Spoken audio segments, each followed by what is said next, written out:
I'm in Pittsfield, Massachusetts, and we're looking at the Aerotrek light sport aircraft today. And with me is the owner, Bob Sullivan. Bob, tell us a little bit about your airplane. This particular airplane is a special light sport, meaning that you have to take a test to get a license, but the beauty of this is that you don't have to have a medical. You can fly this with a driver's license. The basic price on this plane is $69,000. And then it goes up from there, fully loaded with a 100 horsepower 912 Rotax engine. With most of the avionics, it runs approximately $78,000, so that's pretty much complete. That includes a 100 horsepower 912 Rotax motor and all your basic avionics, then a couple of additional like the AvMap and GPS with the weather and a transponder and a few other items.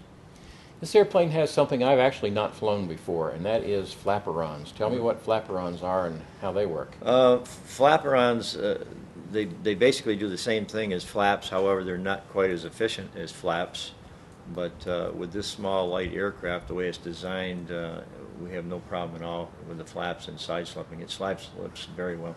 I want to talk about your typical mission. You're a locksmith here in Pittsfield, so are you flying out and getting emergency locks and parts and flying them back in? Not really, although I have done a couple lock jobs in Vermont, and I did.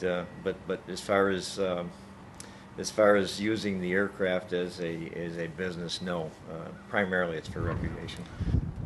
This plane, because of the weight, is in the power ratio to the motor, 100 horsepower.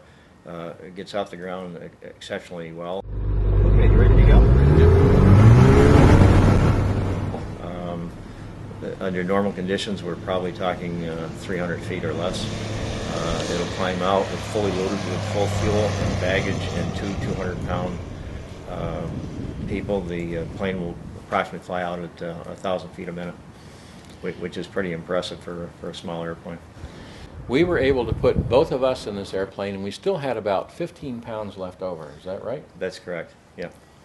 And tell me what the cruise performance and speed is. Normally for cross-country trips, I usually cruise the aircraft at 120 miles an hour. That's about 70% of the power. The plane actually will go 140 miles an hour, but they're 138, which is the regulation. But it will cruise easily at 120, and that's normally what we do.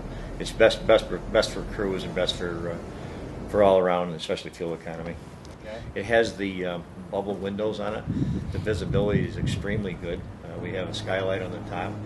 Good visibility over the panel, and of course the windows are bubble, and it's very, very similar to being in a helicopter. And you like the avionics? You like being able to plug in that city and go? Absolutely. The one that I have happens to be an AvMap GPS. It has weather. It shows TFRs, and it's very simple to operate. It's in color. It's very light on the controls, and that may take a while for the average pilot to get a feel in it for transitioning from 182 to say this. That's very true. Some of the Cessnas I've flown, in all their aircraft, some of them have cables in them. This has mostly push-pull tubes, and it is extremely light on the controls, which is good. I like that because once you get used to it, it'll react when you want it to react, especially in windy conditions or landings.